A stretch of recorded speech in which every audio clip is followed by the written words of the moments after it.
Hi, my name is Robert. This video is designed to give you step-by-step detailed instructions on completing the task at hand. Please read the comments in the About section of this video.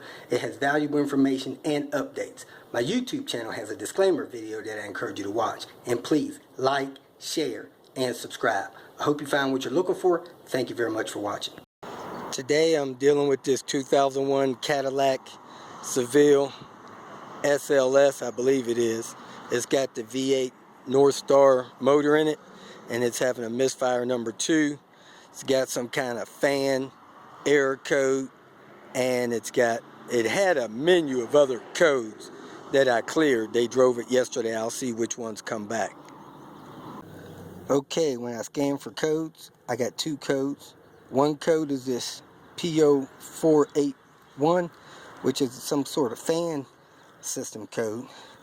The next code is a P1360, which I'm not sure what that one is, but the misfire code disappeared. I pulled the coil pack, put it back on.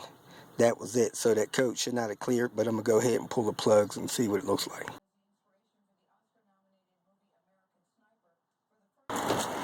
Open up the hood. First thing you need to do is get this cover off.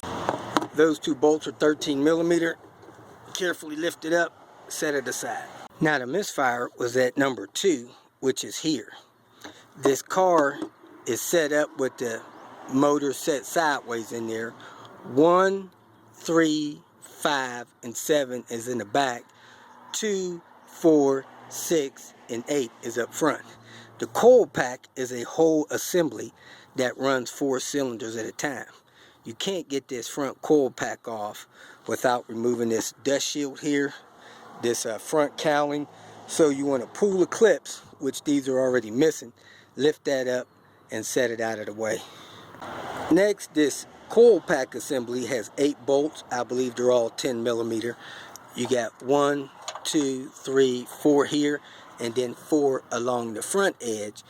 Then you unplug the coil pack here and lift it up and away from the motor. Okay, I squeezed the tab, unplugged the plug. All 8 of those bolts are out. Now I'm going to lift that coil pack off of the spark plugs in the valve cover. This is the coil pack lifted up and off of it. You want to make sure that there's no cracks on the pins that go down to the spark plug. There's no cracks in this phenolic material.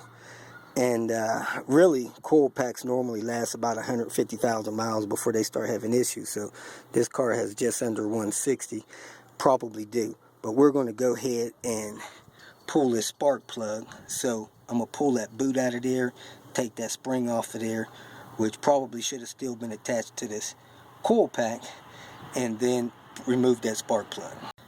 Okay, I have the boot removed. As you can see, the spark plug is deep in that well, so you'll need an extension or 2 to get that out. Now here's the new versus old spark plug. The gap is supposed to be about 0.050. I'm going to check the gap there, but it's kind of clear to me that these plugs need to be replaced. The tips of them are burnt out, and then there's a little corrosion down on the stem of them. So we're either going to get these that I got or these other ones that were already in there by part number, but they seem to be same platinum, probably double platinum plugs. Okay, the plug that's in there is a 12561466. The one that I have is a 12571535. Probably not a big difference. One's an AC Delco, the other one's a Denso. They have probably been replaced once, but I think we're going to go back with these AC Delco plugs. These coil packs are really the same. It's just the front one is gray and the rear one is painted black. To get the rear one off, you have to move this air valve, so you have to be careful not to damage it. From what I could tell, the bracket has 4 10 millimeter screws in it. 1 here, 1 here, 1 down on the other side down there, and 1 more I seen somewhere back under that tube. Okay, I found another 10 millimeter nut right there. Next, I'm going to disconnect this vacuum line. Okay, I pivoted this wire harness over and got this bracket loose where it lifts off the coil pack. I don't know if that's going to be enough to get that coil pack out or not. I see two 10mm bolts down on the bottom of that flex tube where it can be removed totally, but I'm going to go ahead and pull all 10 of these 10mm bolts off the coil pack and see if I could work that coil pack off. So next, I'm going to unplug the coil pack. I got that stuff lifted up and off of it. I did have to unplug that sensor, not sure what it is, probably an O2 sensor wire.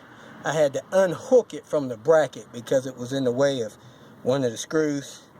Now I'm going to unplug the coil pack and see if I could lift it off of that back side of the motor. I was able to get the coil pack assembly out with that valve on there, which I think is an EGR valve. So now I'm going to pull the spark plugs one at a time and replace them and put the new coil pack on. Before I could pull the spark plugs, I have to pull these rubber boots off. When you pull those rubber boots off, make sure that the springs are in there and look at the tips of them, see if they're wet with oil. If they're wet with oil, the valve cover is leaking down into that well. So all of those are pretty much dry. So I'm gonna go ahead, pull the plugs and get them swapped out. I got all the spark plugs in on the back. Next, I plugged in all of the rubber boots that go on them. Now I'm going to slide the coil pack assembly in place and bolt it down. If you feel that this information was useful, please like it and share it with your social media friends. You can subscribe to my channel so that you will get notifications of future videos that I post. You can follow me on Twitter, and if you need to contact me directly, please visit my website. And if you have any questions, leave them below, and someone or myself will reply to them. Again, thank you very much for watching.